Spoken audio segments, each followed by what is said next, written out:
আপনি বয়োজ্যেষ্ঠ মানুষ, আপনি ফোন করে ডেকেছেন, আসবো না তাই কখনো হয়? তবে আসার পর আপনাদের কোনো সাহায্য করতে পারবো কিনা সে ব্যাপারে কোনো কথা দিতে পারছি না, তবে আসবো তো নিশ্চয়ই।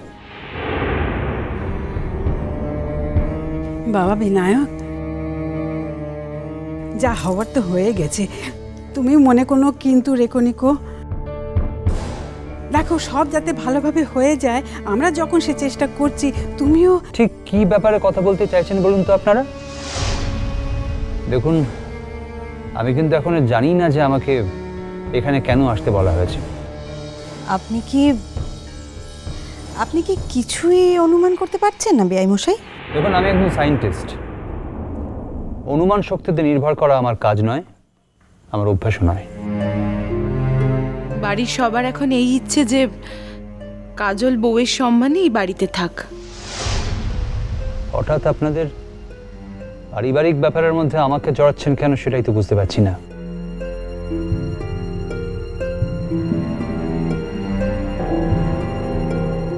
বেয়ামশাই,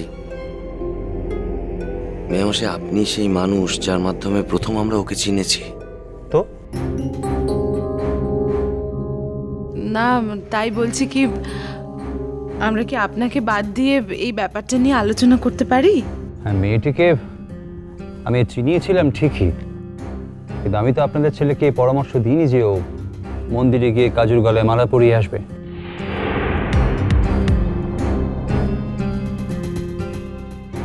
আঙ্কেল, মালা পরিয়েছিলাম বলেই দায়টা অস্বীকার করিনি। হ্যাঁ, সে তো দেখতেই পাচ্ছি, তার যথেষ্ট প্রমাণও পেয়েছি।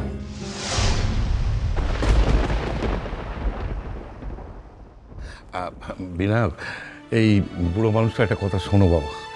আগামী 27 তারিখে আমরা নীল আর কাজলের বিয়ের রিসেপশন দেবো ঠিক করেছি। এ ব্যাপারে আমার কি বলার থাকতে পারে বলুন তো? এটা একেবারেই আপনাদের পারিবারিক সিদ্ধান্ত।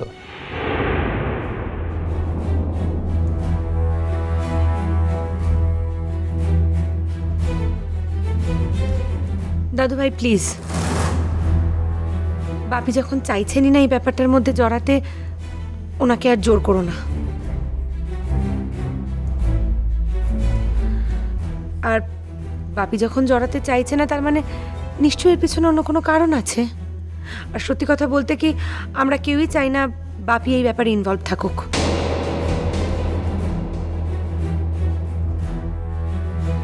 কিন্তু বাবা বিনায়ক, মেয়ে যে তোমার কথা ছাড়া এক পা নড়তে চাইছে নেকো।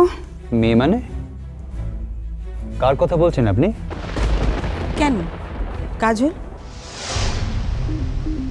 সে তো কালই চলে যাচ্ছিল, তারপর অনেক কষ্টে সকলে মিলে বুঝিয়ে সুঝিয়ে কালকের দিনটা থাকতে রাজি করানো গেছে, তাও আবার একটাই শর্তে, আজ আপনার সঙ্গে আমরা সবাই মিলে কথা বলবো। কিন্তু আমি এই ব্যাপারে কি বলবো?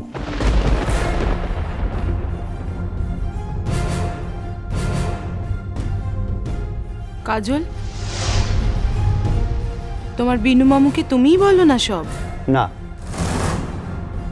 ওর সাথে আমার কথা শেষ হয়ে গেছে। আমার আর কোনো কথা নেই ওর সাথে।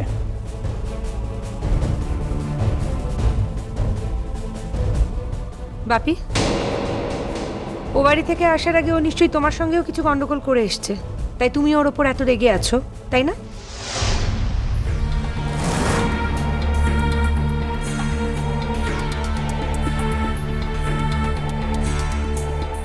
আমি চেয়েছিলাম ওই মিথ্যে বিয়েটা ভেঙে বেরিয়ে আসুক।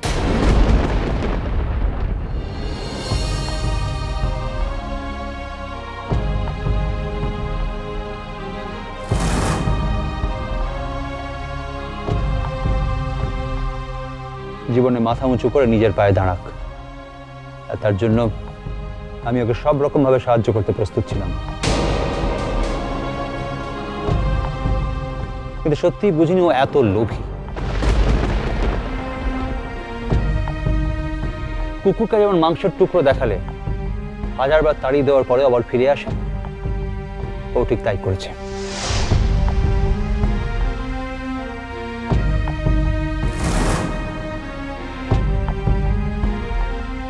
আগে সমস্ত অপমান, সমস্ত অপবাদ এক মুহূর্তে সব ভুলে গিয়েছে।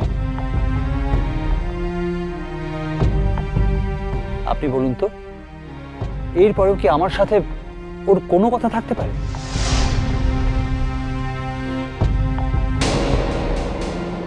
বিনায়ক, তুমি আমাদের যতটা মন্দ ভাবছো আমরা বোধহয় ততটা মন্দ নই। তুমি যদি বিষয়টাকে একটু নিরপেক্ষভাবে দেখতে তাহলে বোধহয় এতটা কঠিনভাবে কথাটা বলতে পারতে না। যাকে যদি এই ব্যাপারে কোনো রকম আলোচনার জন্য ডেকে থাকেন তবে আমায় মাফ করবেন, আই এম সরি। আমি জানি আমার মেয়ে আপনাদের বাড়িতে আছে, আর এও জানি একজন মেয়ের বাবার এত রৌদ্রত্ব আমাদের সমাজ মেনে নেয় না। But at the same time আমি এটাও ভুলতে পারি না যে শুধুমাত্র মেয়ের বাবা এই পরিচয়টা আমার সব নয়।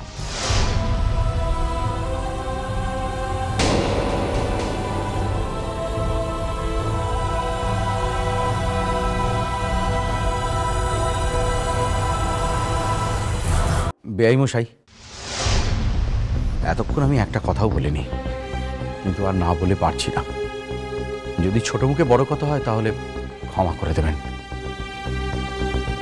কাজল যখন এই বাড়িতে প্রথম আসে, সবার প্রথম প্রতিক্রিয়া জানানোর জন্য এ বাড়িতে এসেছিলেন বেয়ান।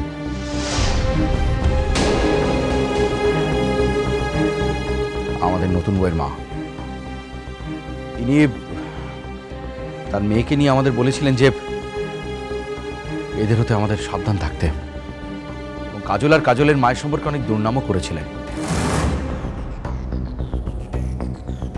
ভূমির মায়ের বাড়িতে এসে সাবধান করে গিয়েছিল? আজ্ঞে হ্যাঁ। যখন আমরা নিজেরাই পুরো ব্যাপারটা নিয়ে অপ্রস্তুত হয়েছিলাম, তখন আপনার মেয়ে এবং স্ত্রী যথেষ্ট ইন্ধন দিয়েছে বেআই মশাই।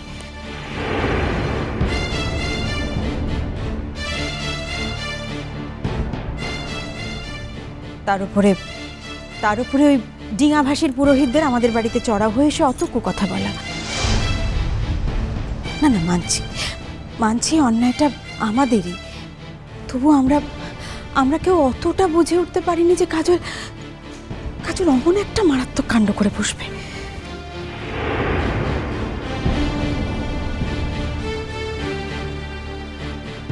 দেখুন, আপনাদের বিরুদ্ধে আমার কোনো অভিযোগ নেই বেয়ান। আমার যদি কিছু বলার থাকে তবে সেটা কাজলকে।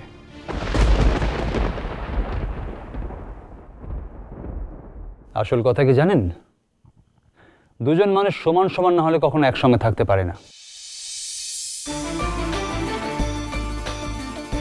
আর ঠিক এই কারণেই আমি চেয়েছিলাম কাজল ওর নিজের পায়ে দাঁড়াক, জীবনে প্রতিষ্ঠিত হোক।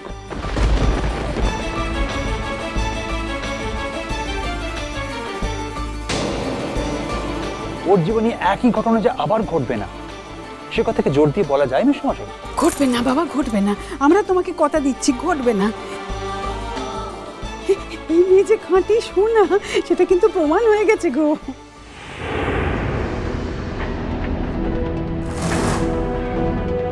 আপনার যদি সত্যি মন থেকে সায় না থাকে বেআই মশাই,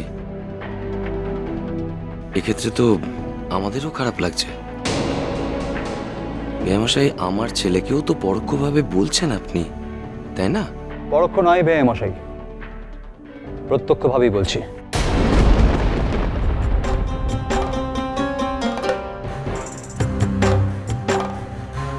স্পষ্ট করেই বলছি, আপনার ছেলে যে দায়িত্ব নিয়েছিল তাও পালন করতে পারেনি, ও ফেল করেছে।